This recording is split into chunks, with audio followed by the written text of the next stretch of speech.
Na hapa barakallahu fikum niwatajieni riwaya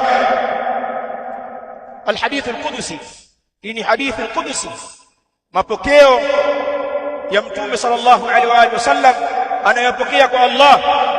Hadithi hii ameitaja Imam al-Hakim katika al-Mustadrak.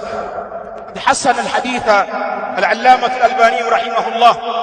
Sheikh al-Albani ameifanya hadithi hii hasan min hadithi Abi Hurairah radiyallahu ta'ala anhu.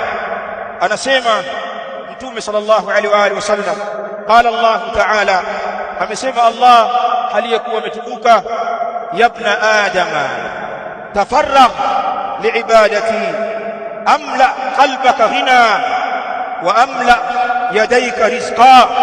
Ewe mwanadamu, Allah anatuambia kwenye hadithi al-Qudsi, ewe mwanadamu, tafarraq liibadati, tenga wakati kwa ajili ya ibada yangu, tenga muda wa kuniabudu. Amla qalbaka ghina, jawabu yake ukifanya hivyo nitaujaza moyo wako utajiri. Utakuwa tajiri wa moyo kwanza. Hivi una kanaa, utakuwa ni mtu una kinai, unatosheka na ile riziki yako na unaishi baridi, wala huwezi kuwa na mahasadi kwa ndugu zako. La pili, amla yadaika rizqan, na nitaijaza mikono yako riziki. Wewe tafarraq, jitenge kwa ajili ya kuniabudu. Kisha akasema, waqala Allah ya ibn adam, e mwanadamu, la tubaid minni, usikae mbali na mimi kwa kuniabudu. Fa amla qalbaka faqran, na nikaujaza moyo wako ufakiri. Wa amla yadaika shughla, na nikaijaza mikono yako kushughulishwa kazi nyingi, kipato hamna. Hakuna watu wao, mtu yuko bize kweli kweli, hata akiongea na simu ni mbili, akikata hii kapokea hii, ukimtazama ana nini? Hana alichokuwa nacho, mbio tu, kwa sababu huyu amejitenga na Allah.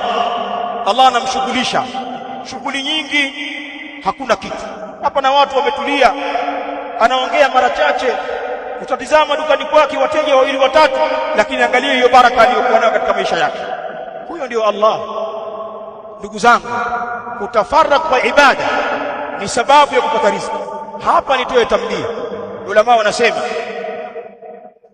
laisa maana, sio maana ya kujitenga kufanya ibada, an yajlisa al-insanu kulla waqtihi yusalli au fi al-masjid qa'idan an talab ar-rizq.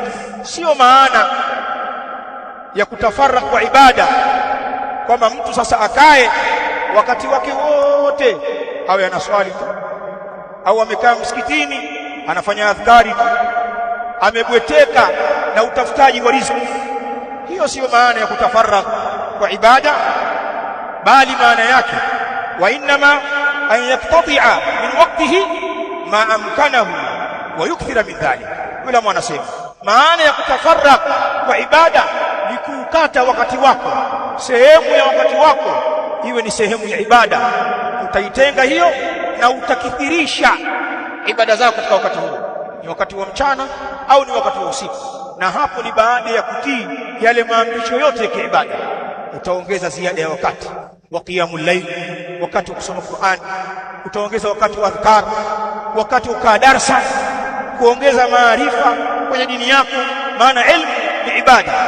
Vikao unasoma msikitini, ibada ya pili hii, umekaa msikitini. Mambo kama haya unayatengea wakati. Ibadallah,